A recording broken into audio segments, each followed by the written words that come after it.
Good afternoon and welcome to the Hibs Observer Monday briefing with myself, Liam Bryce, joined by Patrick McPartlin to discuss all the latest from Easter Road. Obviously some developments over the weekend in terms of the European picture and not particularly welcome ones, unfortunately, from a Hibs point of view. So what we're going to do today is kind of dig into that and what it all means going forward. Just as always, though, before we get started, a word from our sponsor. The Hibs Observer is brought to you by S1 Jobs. If it's time to hand in your transfer request, then head over to s1jobs.com and upload your CV today. With thousands of jobs across Edinburgh and the surrounding area, you'll find the one at S1 Jobs, so start your search today. So, Patrick, Hibs would have had a close eye on Saturday's Scottish Cup final at Hampden. For their own European prospects, would have been looking for Celtic to get the job done and do David Gray and his players a favour. That would have guaranteed them league phase football in either the Europa League or the Europa Conference League next season. But Aberdeen pulling off one of the biggest kind of cup final upsets of recent memory, prevailing on penalties, and a bit of a sickener for Hibs because it's now much harder for them to reach the league phase in either of those competitions. What was your reaction to that result on Saturday afternoon? It felt like a very Hibs turn of events to have something dangled so tantalisingly in front of you, then taken away, and having absolutely nothing to do with it. But I suppose it's not as if this was something that Hibs had and lost. It was a kind of bonus, if you like. They finished third. The prize for finishing third is obviously a place in the second qualifying round of the Europa League. Anything else would have been a bonus, and I think that the club hierarchy certainly would have been aware of that. I don't think in this day and age you'd have a football club planning for one eventuality, knowing very well that in the game it's not unheard of for sort of upsets to happen or for favourites to be beaten in one-off games like this. So yeah, I think obviously a little bit disappointed for Hibs when you consider the financial implications of like guaranteed league phase football in Europe. Obviously a bit disappointing, but it's not as if that's it. Hibs are obviously still competing in Europe. They've still got a chance to make the league phase of either the Europa League or the Conference League. And I think that with David Gray at the helm, it's they've overcome similar kind of challenges in the last like 5 or 6 months, just in terms of turning things around. Hibs have looked, I would say, probably better in games against the likes of Hearts, Rangers, Aberdeen, Celtic for in some instances. So I think playing in Europe will probably suit them a little bit better than it might have otherwise, or certainly previous Hibs teams. I think Gray would obviously enjoy the chance to manage in Europe again. He obviously took the team against Aston Villa last time out, but that was a bit of a dead rubber after the 5-0 defeat in the first leg. But I think it's another kind of challenge for Gray. It's another challenge for the players. There's more targets to hit. Getting to the sort of group stages of the league phase, whatever we're calling it, for the first time would obviously be a feather in Gray's cap. It'd be good for the club and it'd be good for the players. And when you look at the backing that they've got from the Gordon family and the Black Knights, I don't think there's very much cause for disappointment.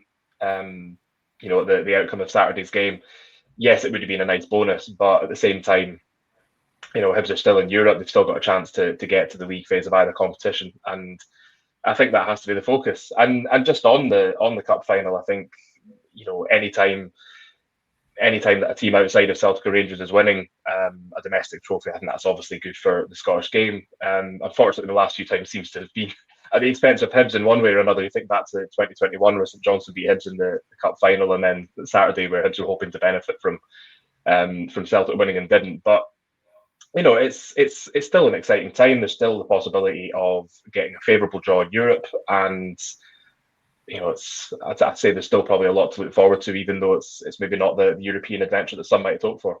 Yeah, exactly. I mean, still a lot to be optimistic about. This is, as you said, this was the prize for finishing third in the league, and anything on top of that, kind of as a bonus. I can understand it stinging that bit more because Celtic were such heavy favourites to win that game. You know, their second string side a couple of weeks ago put 5 past Aberdeen at Pittodrie. They were such heavy favourites, and then for it to kind of transpire the way it did, from a Hibs perspective, I can understand people being a bit sickened by that. But I think, you know, from the club's perspective, all the planning has been done with a view to going into the Europa League qualifiers at the second round, since they confirmed third place in the league. So I think, in terms of what they were going to do with transfers, it's not going to change that planning. Obviously, to get a bit more money in the bank, guaranteed money in the bank, would have, possibly opened up different avenues, more opportunities as to what they could do. But I think, they'll have been planning for, the second round of the Europa League, where it's, it is, I think, made kind of extra difficult as well going in at this earlier stage. Is it's not only the teams that you've got to face, we'll get to that due course, but it's the earlier start, isn't it? You've from potentially, if you get that Europa League playoff, you're not playing a European game until the end of August. You've got until the end of August to get a squad, equipped in place to try and deal with that. Now to suddenly, you're playing European football before the league campaign's even kicked off. It's kind of late July. I think it's 24th of July. Yeah. Is when the first leg will be. So I think it becomes a bit more difficult in that sense, trying to get the squad into, because let's face it, the squad on the 24th of July is not going to be the squad that Hibs finished the transfer window with. There will be changes. You kind of saw last year, David Gray, I think, spoke quite a lot about, sometimes certain opportunities in the window aren't there until later on. Sometimes it can be waiting for another club to get their ducks in a row before they're willing to part with a player or send a player out on loan. So that for me, I think, is probably, kind of sticks out as adding a really extra layer of difficulty onto this. As I said, we'll come to the teams they're going to be able to, they might draw in a wee bit, but that is an extra challenge, that isn't it? Trying to get the squad to a place, obviously, like a month earlier than you could have had to deal with these earlier qualifiers, isn't it? It's a challenge. It is. It complicates things, but at the same time, David Gray and the club hierarchy don't strike me as the kind of people to say, it'll probably be all right, we can wait until the end of August. I think they would, Gray said himself on, many times that ideally you want to get your business done as quickly as possible, but, it doesn't always happen like that. But I suppose with like I said earlier, with the backing that you've got from the Gordons and the Black Knights and the position in the sort of Black Knight Football Club network, that probably does give you maybe a little bit more, I don't know if you can call it leeway, but like a few more options, because you might have a player who, is at Bournemouth, maybe not guaranteed to be in the first team squad, but it might be a chance for them to sort of even a sort of 6-month loan deal until the winter transfer window, and you're getting players in who are like looking to make an impact, impress their parent club, and potentially playing in Europe for the first time, and it's a good level to be playing at domestically as well. So there's there is that option. I don't think anything will really have changed in terms of where Hibs feel they need to strengthen.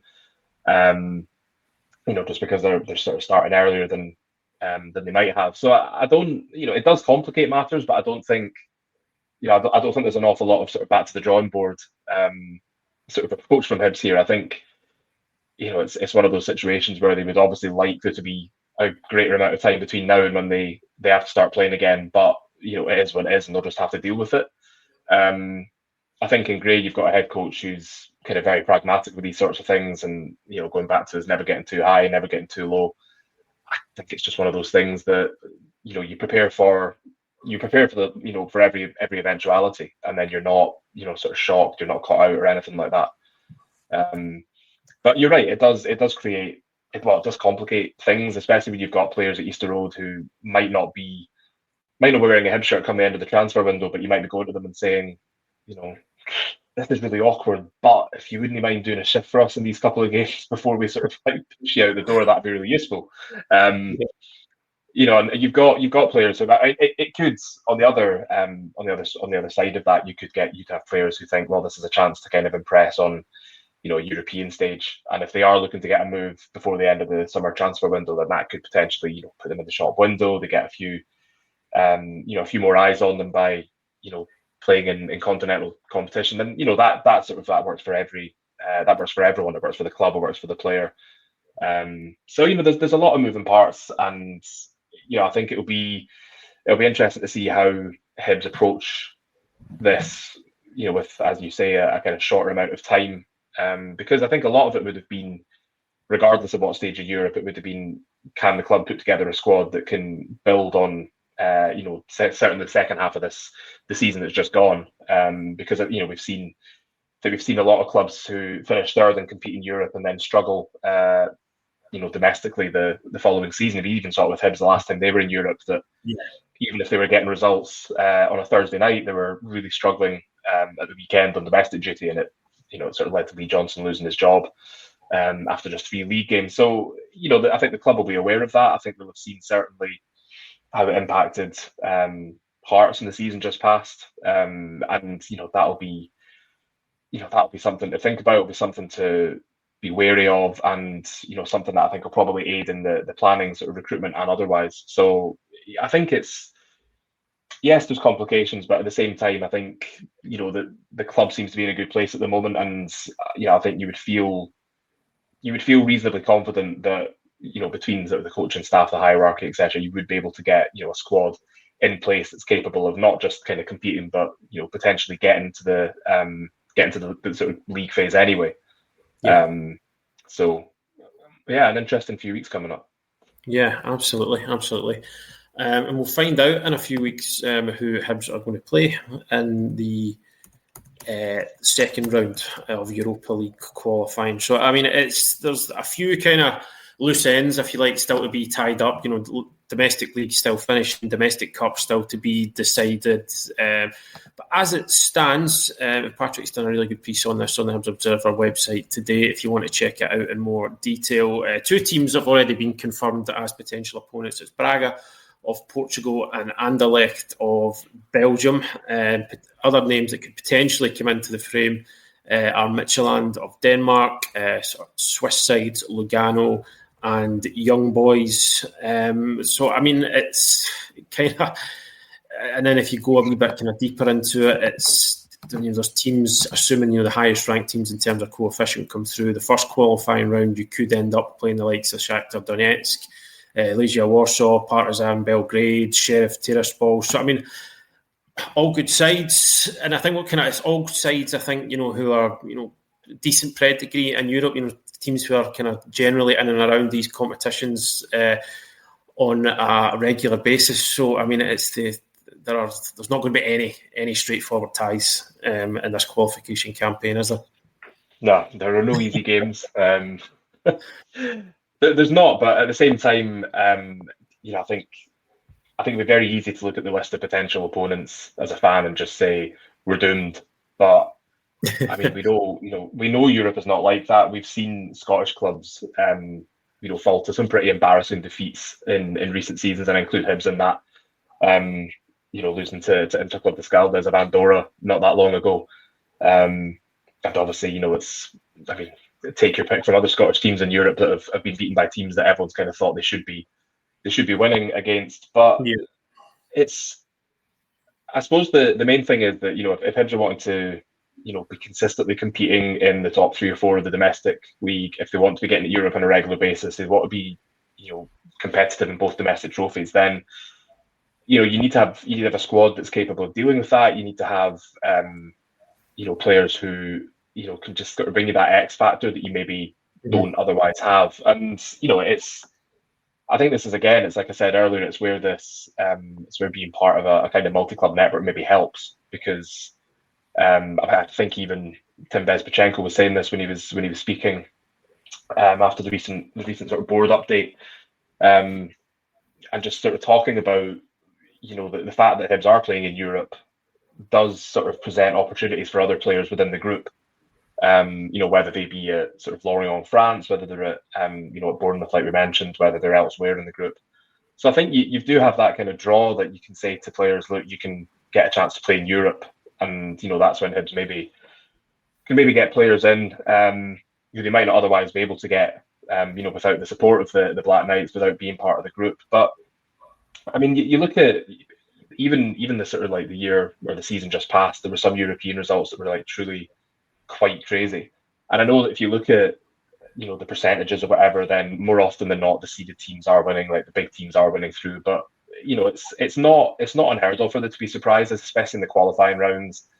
If you catch teams cold, or if teams haven't had a chance to properly get squad in place, then it's just so kind of unpredictable, I guess.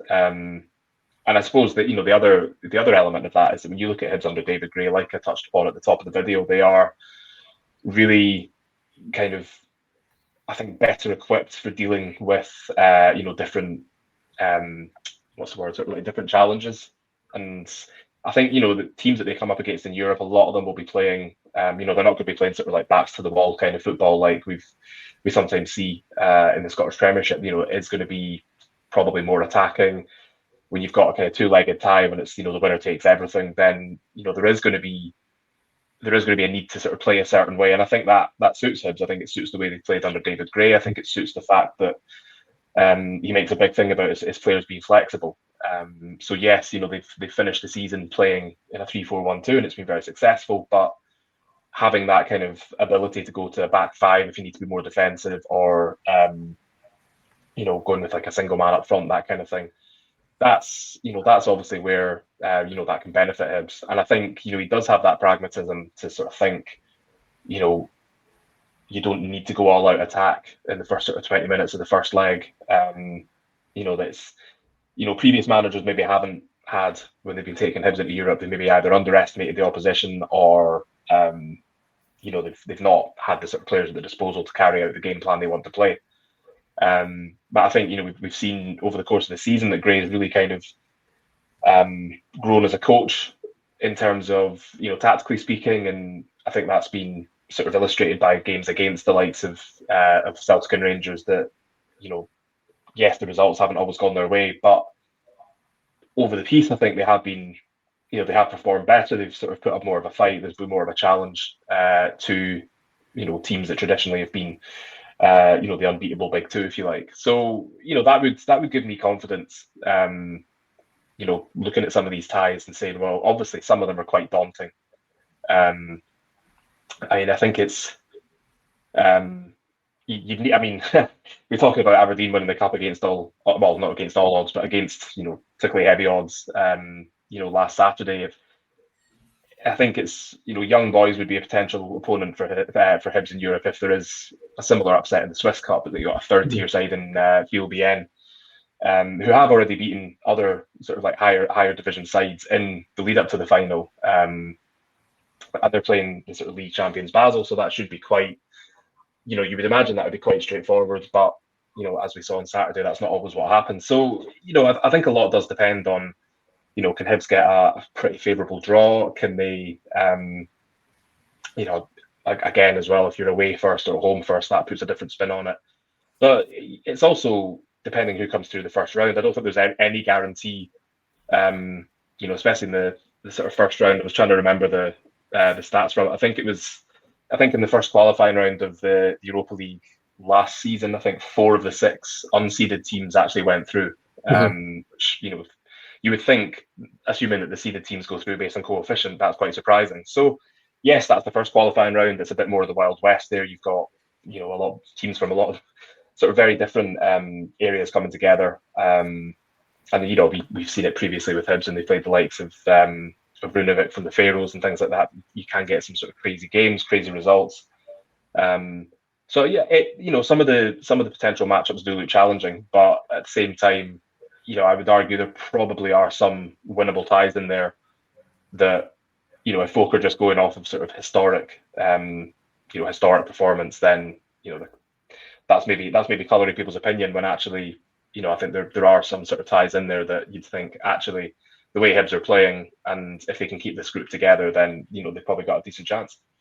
Yeah, I think so. Yeah, I mean, we can I talked earlier, challengers are having to start earlier, but then you could, the flip side of that is Hibs could end up, being the beneficiary of that if they come up against a side who are, as you say, caught a bit cold. Their squad planning hasn't quite gone to plan. They're not, up to speed in terms of competitive action. There's the chance for these things that it could fall your way instead of them being a hindrance. I think. There's teams that are still playing into June. If those players are still to have holidays, if some of them are on international duty, then that's something else to throw into the mix. I know obviously Hibs have got players away on international duty, but there's a lot going on for I think every potential team. It doesn't necessarily mean it's going to be sort of better off for one than the other. So something else to consider, I guess. Yeah, and there's a fact as well. It's like Hibs beat Celtic and Rangers last season. Rangers quarter-finalists in the Europa League. Celtic got through to the playoff round to get to the last 16 in the Champions League. So they've beaten teams. They've shown they can beat teams of a kind of high European calibre. You need to take confidence from that as well.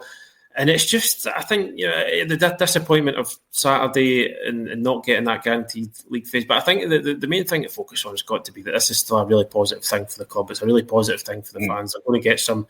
They're going to get at least one really good trip, two. Sorry, if they go into the drop into the Conference League out of this. You could look at some of the teams involved in Europa League qualifying and think it's daunting. But I mean, to go to a place like Braga, beautiful stadium, Portugal in the height of summer. It's for fans. It's it's the kind of stuff of dreams, really, to be able to go and follow your team on these kind of trips. Anderlecht as well, teams, with a big European old foes. Anderlecht. Yeah, old foes, Anderlecht. Yeah, potential to go to somewhere like Switzerland. I think the main thing is not to get away from it. This is still a really exciting prospect for Hibs, isn't it? It's considering what the kind of discussions we were having on these shows at the tail end of last year. It's a fantastic thing for the club, and it's a fantastic thing for the fans, isn't it? It is, yeah. It doesn't feel like so long ago. Now we're talking about potential European away trips, and I think back to 6-7 months ago or something, we were looking at potential championship away days. So it's certainly it is. it's quite a difference, but you're right. It is. I'm not sort of like singling anyone out here, but some of the responses that I saw, certainly on like social media, on Saturday, seemed a little bit over the top. A lot of obviously there's going to be disappointment, but it's one of those things we have to put in perspective and think if anyone had come up to Hibs fans in what was it, November the 20th, November the 23rd, I think was the game. They lost 4-1 at Dundee. If anyone had said third place, Europa League qualifying, I think 99% of fans would have bitten your hand off, and that 1% are just the sort of negative ones who are just negative constantly. It's one of those. Hope I'm not alienating anyone here. Not naming names, but I think it's to go from being sort of rock bottom of the league to then finishing third by with a sort of fairly comfortable cushion over fourth place, getting European qualifiers after the start that Hibs had, and honestly, it was difficult to see a way back until that Aberdeen game where everything kind of changed. So I think it is an exciting time. You would hope that the club is in a better place now to be better kind of prepared for games like this. I think as well, when you consider that you've got a new recruitment team in as well, that's that'll help. And all the experience that Garvin Stewart's got, and as we were saying, being part of the Black Knight group as well will be beneficial. So there's a lot to be positive about, and even when you consider the fact that even take the Aston Villa game in Birmingham, the last time they're in Europe, or the away leg in Switzerland against Luzern. Great trips for the fans that went. Really, really good outings. Obviously, the result in Luzern was great because it meant Hibs advanced to the next round. The game in Birmingham against Villa was obviously kind of a bit of a procession because Villa kind of played a slightly weaker team, but they were 5-0 up. They won 3-0, very straightforward. But fans still had a great day out. Backed the team, plenty of singing. Villa fans very complimentary, that sort of thing. So that's sort of what Hibs are getting out of this. There is also, yes, they lose out on however much money it was from getting guaranteed groups league phase football. It's very difficult to get used to saying that. You're so used to saying group phase. I know. You know what I mean? If we say group phase, we mean league phase. But there obviously there are still financial benefits from being in Europe. Granted, not as much as there would be if you sort of had that parachute of guaranteed group phase football. But you still get financial boost from it. And like I was saying, I think the Hibs hierarchy will see this as a challenge. Like can we make some more history? Because that's what Gray's been saying to the players all season, in terms of the unbeaten league run, in terms of going to Ibrox and winning, in terms of beating Hearts back to back or winning at Tynecastle, whatever you want to call it. There's been so many sort of little bits of history being made that it's that's kind of Gray's team talk halfway done already, I think, which is just you've got the chance to go out and make a bit more history. Nobody's really giving you much of a chance here. Go out and prove that Hibs belong on the European stage, and he'll know that as somebody who played and scored, in fact, in European games for Hibs. He's scored in a 1-0 win against Bromby. Yes, Hibs went out on penalties, but I don't think people would have given them much hope of beating a side like Bromby back then. He scored in the game against Asteras Tripolis, where Hibs were 2-0 down, came back to win 3-2. So, those are both probably, two teams who fans might have been thinking, we'll be lucky to get anything out of this. And, in the end, it was the lottery of penalties that did for them against Bromby. And, they got a 1-1 draw against Asteras Tripolis in the away leg, which meant they progressed anyway. So, I think there's plenty to be excited about, and it's where you want Hibs to be. It's where you want Hibs to be, every season as much as possible. And it has to be the target going into next season as well. It has to be basically repeating this and getting into Europe again and making it a regular occurrence. That's obviously what the board wants, what the ownership wants. It's what the players and the staff want. So far from it being a bit of a sickener because you haven't got the certain stage of European football that you thought you were going to get, it's something to enjoy. It's it's a different kettle of fish to league games, and it's certainly I would say far preferable to playing in the Premier Sports Cup group stages when you're going to the sort of wilds of northeast Scotland or the west of Scotland and sort of what feels like the first week of July. So I think if you'd offered anyone that back in November, I think I know what most of them would be taking. So. I think so. Yeah. So it'll be Europe this year, and then obviously this time, that roundabout that time last year, we were through in Elgin for the first Premier Sports Cup tie. So how quickly things can change. As you say, it's going to be exciting to see over the next few weeks, and then even if it doesn't work out in the Europa League, there's still that fallback of getting a crack at the Conference League as well. David Gray, he's been in and around it. He's played in Europe for Hibs, as you said. He's been part of coaching staff on European qualification campaigns. He'll have an idea from all of those as to what worked and what didn't work. I know you mentioned the campaign at the start of the 23-24 season where Hibs kind of struggled to juggle Europe with domestic responsibilities. So he'll have experience of that. He'll be able to try and plan for that, try and mitigate some of the the effects of that. And as we say, some really good trips for Hibs fans to look forward to. In terms of the permutations, what it all means, I know we've covered. I think we've covered pretty much everything here. But as I said, Patrick has done a very good and a very insightful article on the website that goes into real detail about the permutations, about dates, about potential opponents. So if you've not signed up to the website yet, it's £1 for 6 months, and we'll be doing really frequent updates on this because it's going to be a changing picture, as we talked about earlier, with domestic leagues wrapping up, cup finals to be decided. The outcome of the first qualifying rounds will have analysis of opponents, everything on there. So there's going to be a lot of European-based content on the Hibs Observer website and over the next few months. So as I said, it's just £1, and that gets you 6 months worth of access. So if you've tuned in for the video today and you haven't signed up to the website yet, please do consider doing that because, as I say, we'll have all the bases covered, and obviously with the transfer window coming up, we're going to bring you as much coverage from that as possible. But for now, I think we'll leave it there. As I said, I think the message, the takeaway from this is still a lot to be excited about for Hibs fans, despite what transpired at Hampden on Saturday. We'll be back later on this week, I'm sure. Maybe with some transfer related stuff. We look ahead to the window. There'll be an article looking ahead to the window on the website this week. So do keep an eye out for that. But for now, folks, we'll let you go. Thanks very much for joining us, and we'll speak to you again very soon. Cheers. Cheers.